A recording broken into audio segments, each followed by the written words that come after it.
Hi, welcome back to our channel. If you're new here, don't forget to subscribe and turn on the notification bell so you never miss another English story, tip, or lesson that can help you speak more confidently. On this channel, we believe that English learning should be natural, inspiring, and full of real life experiences. So, if you're someone who wants to improve your English by listening to real stories, you're in the right place. Today, I want to share something very personal with you. It's not just a story, it's a lesson from the past. Today, I want to talk about the mistakes I made while learning to speak English. Yes, I made many mistakes.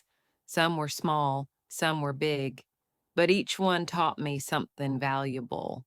And if you are learning English, I want you to avoid these mistakes. So stay with me until the end, because each one of these can save you time, effort, and a lot of frustration. I hope that by the end of this video, you will feel more confident and less afraid of making mistakes yourself. When I started learning English, I believed that grammar was everything. I thought that if I didn't speak with perfect grammar, people would laugh at me. So I waited. I waited until I knew the grammar rules. I studied tenses, articles, prepositions, everything. But I didn't speak. I was afraid of making grammatical mistakes. This was my first mistake. I focused too much on grammar and not enough on speaking. I thought speaking would come naturally after grammar, but it didn't.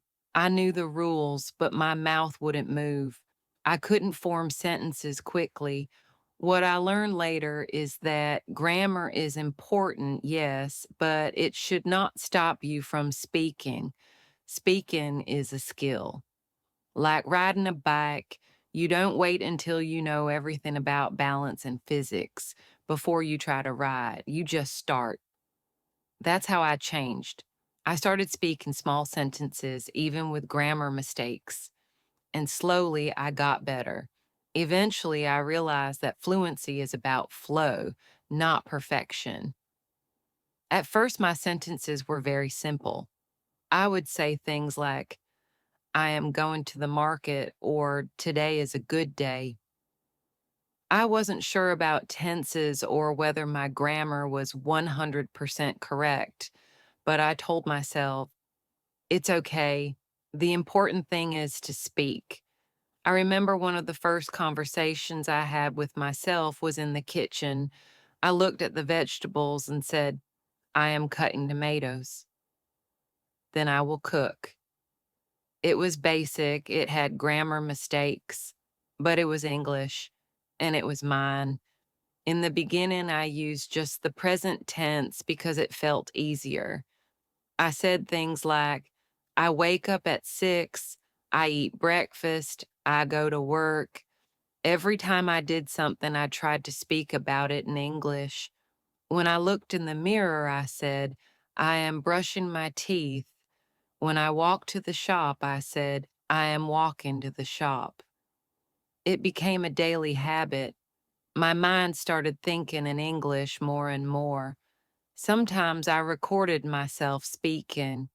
I would pick a simple topic like my family or my daily routine and just speak for 1 minute. I could speak without pausing so much. That gave me motivation to keep going. I also tried to describe things around me in English. For example, I would look out of the window and say, the sky's blue, the birds are flying, the road is quiet. These small descriptions helped me think in English naturally. Over time, I started combining sentences.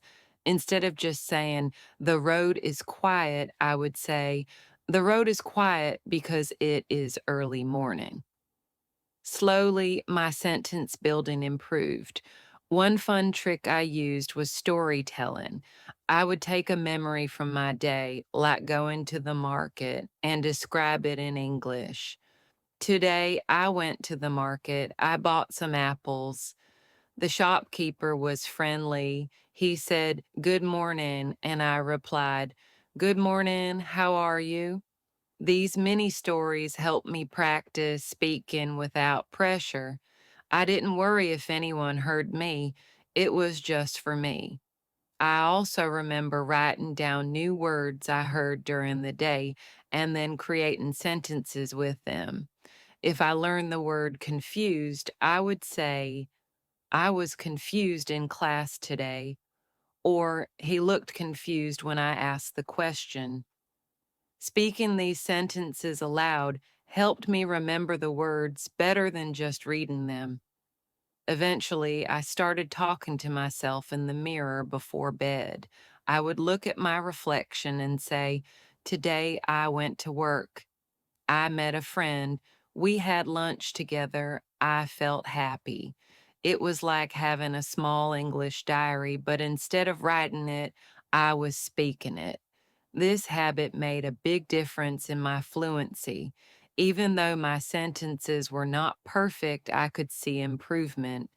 I could express more, I could talk for longer, and I didn't feel scared anymore. I stopped thinking too much before speaking. I just let the words come. And that's when real change started happening. Another mistake I made was thinking that vocabulary had to be fancy. I tried to use difficult words to sound smart, words that even native speakers rarely use. The result? I ended up sounding unnatural and sometimes even confusing. I remember once I said to a friend, "I am feeling overwhelmingly jubilant," instead of simply saying, "I am very happy." He looked at me confused. That day, I realized that communication is more important than complication. If your listener doesn't understand you, then what's the point? So I started using simple, clear words. I practiced with common phrases and built my confidence with everyday vocabulary. Simple English is powerful English. You don't need big words, you need the right words. Your goal is not to impress people with your vocabulary, but to connect with them through your message. I also started noticing how fluent speakers, even native ones, often use very basic words in daily conversations. They didn't say things like, "I'm famished." They just said, "I'm really hungry." They didn't say utilize, they said use. That changed my perspective. I realized that fluency isn't about showing off vocabulary, it's about making a connection. I began watching everyday conversations in TV shows and YouTube videos, and I paid attention to how simply people spoke. Then I copied that style. I practiced saying things like, "Can I help you?" or "That sounds great," or "I don't know yet." These short, useful phrases help me sound more natural, and more importantly, they help me feel comfortable while speaking. The third mistake was avoiding speaking altogether. I was afraid of being judged. I was scared that people would laugh if I said something wrong.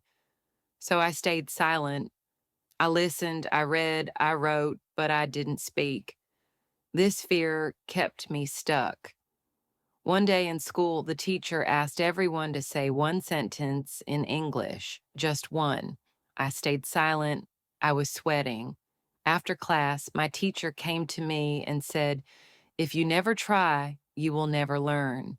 That hit me hard.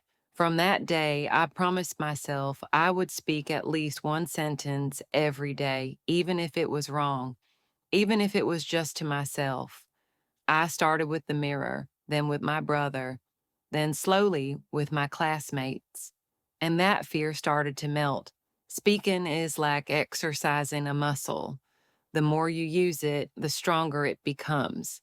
And the only way to break the fear is to face it again and again.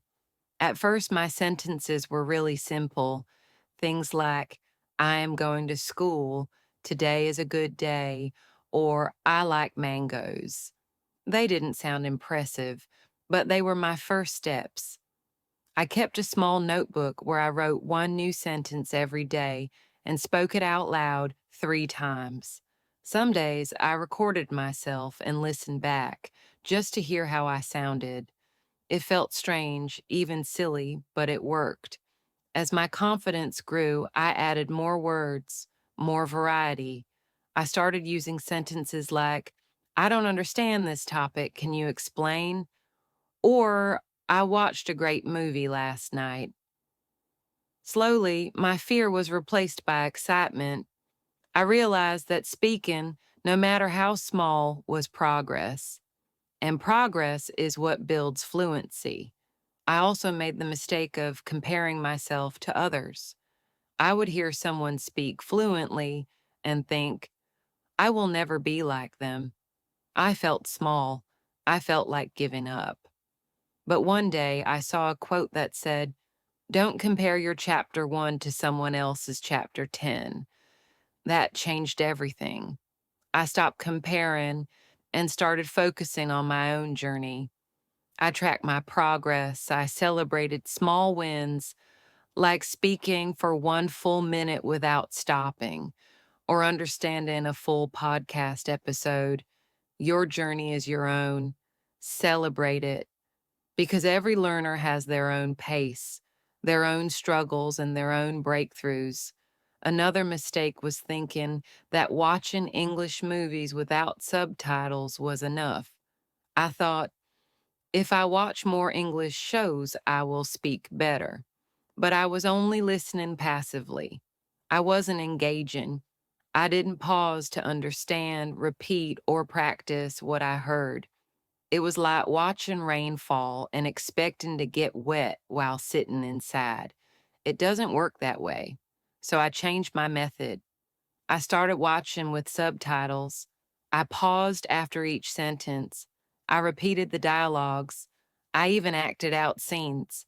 That helped me improve my pronunciation, my expression, and my fluency.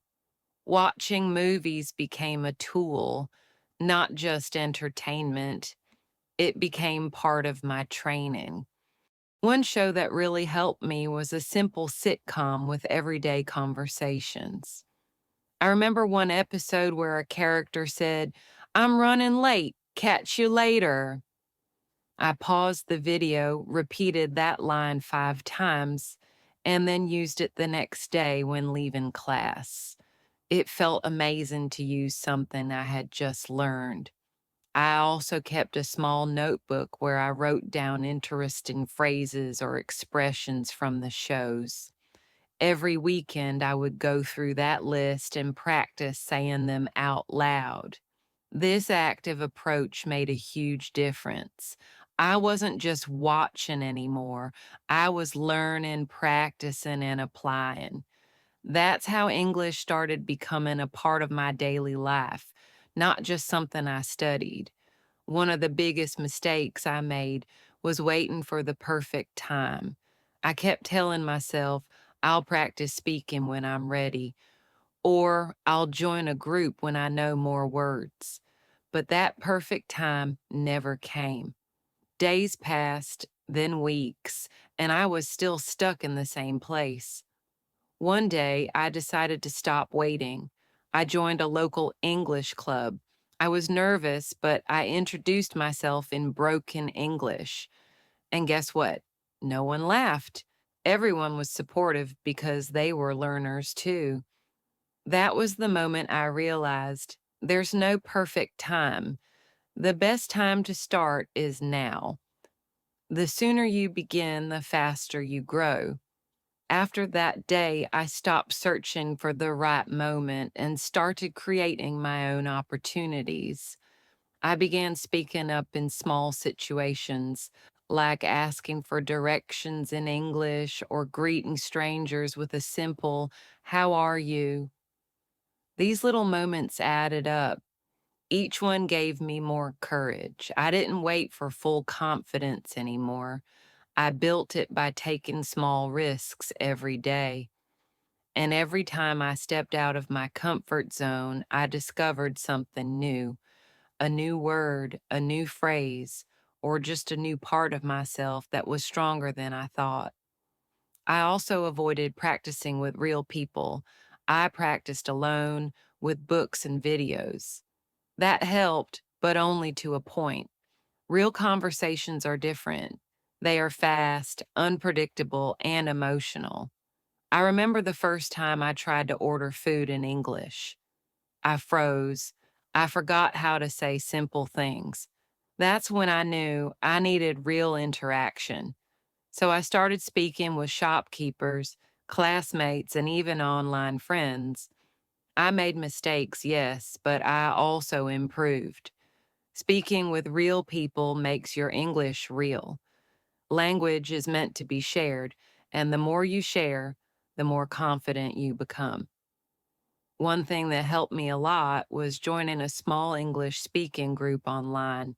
We met once a week on video calls and discussed simple topics like movies, daily routines, or weekend plans.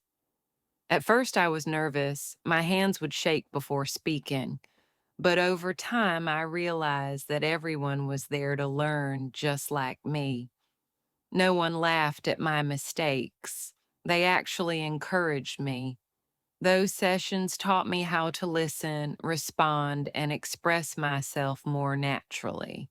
They also made me less afraid of making mistakes. If I said something wrong, someone would gently correct me, and I would remember it the next time. Practicing with real people didn't just improve my English, it gave me confidence and made me feel connected. Another mistake I made was not listening enough. I wanted to speak so badly that I forgot the value of listening. I didn't pay attention to how native speakers spoke. I didn't notice their tone, rhythm, or word choice. I was just focused on saying something, anything. But then I realized good speakers are also good listeners. So I started listening carefully to podcasts, audiobooks, conversations. I wrote down phrases that sounded natural. I copied them. I repeated them. That helped me sound more fluent and natural. Listening is like feeding your brain the right input. The better your input, the better your output. I also started paying attention to how people responded when they spoke.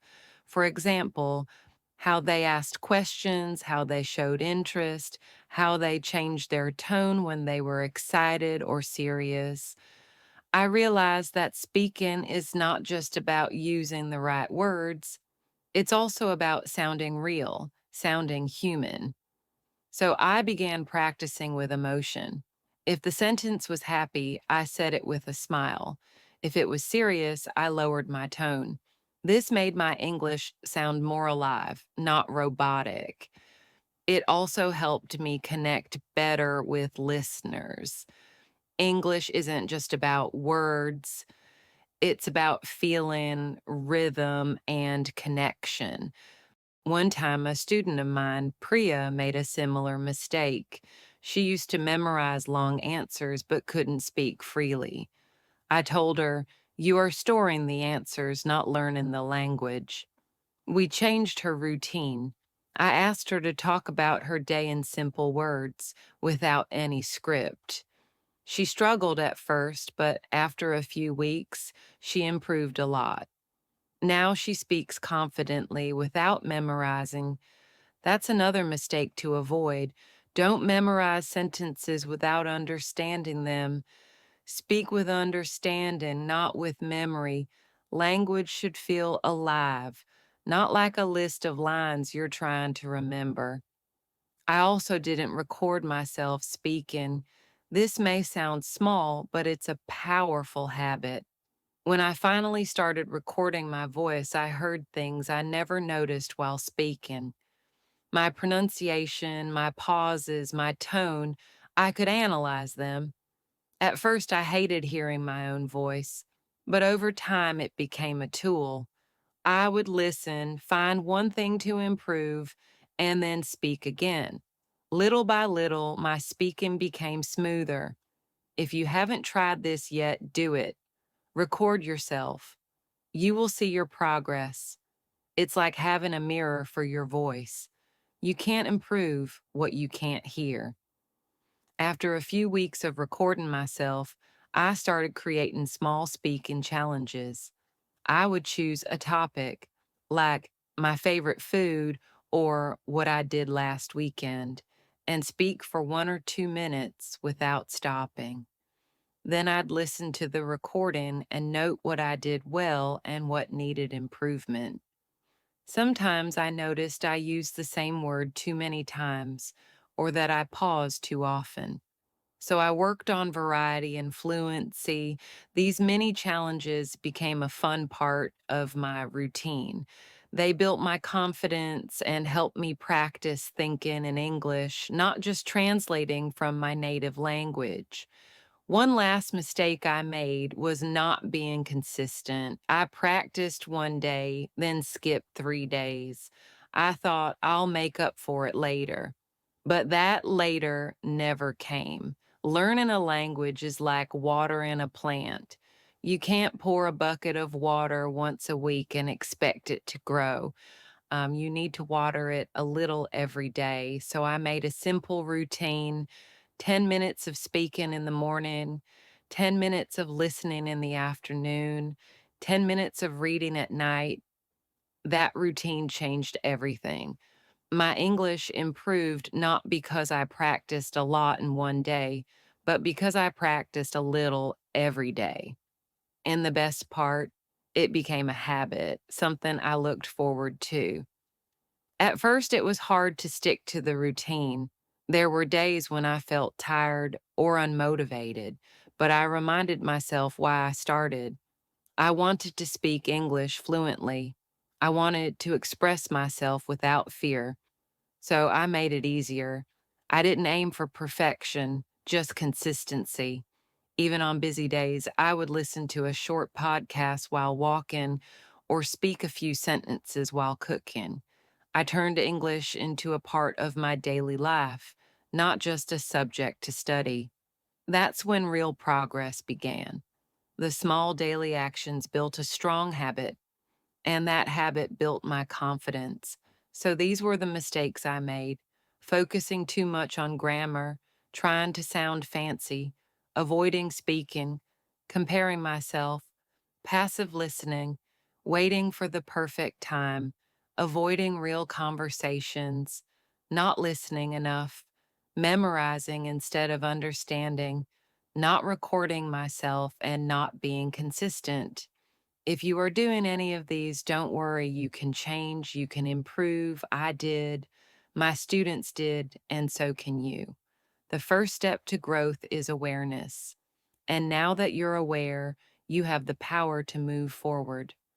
Fluency is not a talent, it's a skill. And every skill can be learned. You just have to start and keep going. Every sentence you speak, every word you learn, every mistake you make, they all bring you closer to your goal. You don't need to be perfect.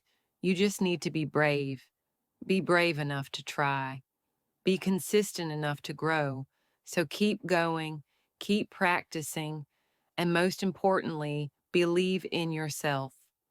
Because the biggest lesson I've learned is this: if you believe in your ability to improve, nothing can stop you. If you found this video helpful, please like it and share it with someone who is learning English. And don't forget to subscribe to our channel for more real stories, tips, and motivation to help you speak English fluently. Your support means a lot and helps us create more content to help learners like you. Thank you for watching. I'll see you in the next video.